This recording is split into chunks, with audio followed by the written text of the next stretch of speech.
So there we were, my best friend Jake and I, knee-deep in cardboard chaos, helping his cousin Sarah move into her new apartment. The day had been fairly typical, bumping into furniture, getting lost in a sea of identical brown boxes, and arguing over whether to order pizza or sushi for lunch. Amidst the clutter, we stumbled upon an out-of-place wooden crate with "Do Not Open" boldly scrawled on it in red marker.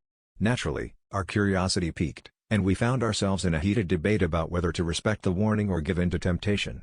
Jake, ever the pragmatist, insisted that it was probably filled with fragile heirlooms or perhaps a few skeletons from the family closet, but Sarah chimed in with a devilish grin, "What if it's treasure?"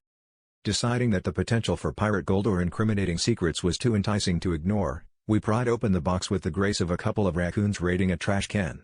To our collective surprise, the box was filled to the brim with nothing but bubble wrap, rolls and rolls of it. At first, we were disappointed. The only thing this treasure chest held was the promise of anticlimactic popping. Jake, however, had a glint in his eye like he'd just discovered a new land.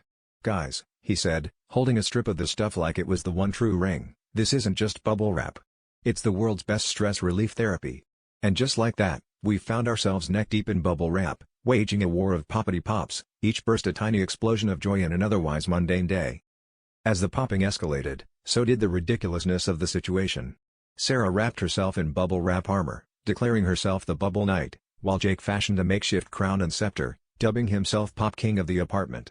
I, not to be outdone, became the Bubble Raptor, terrorizing the Bubble Kingdom with prehistoric ferocity.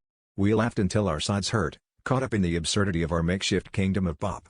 Neighbors peeked in with bewildered looks, some even joining in for a pop or two, entranced by the infectious glee that echoed through the hallways. By the time we had exhausted our bubble arsenal, the apartment was filled with a cacophony of laughter and the satisfying silence of a job well done.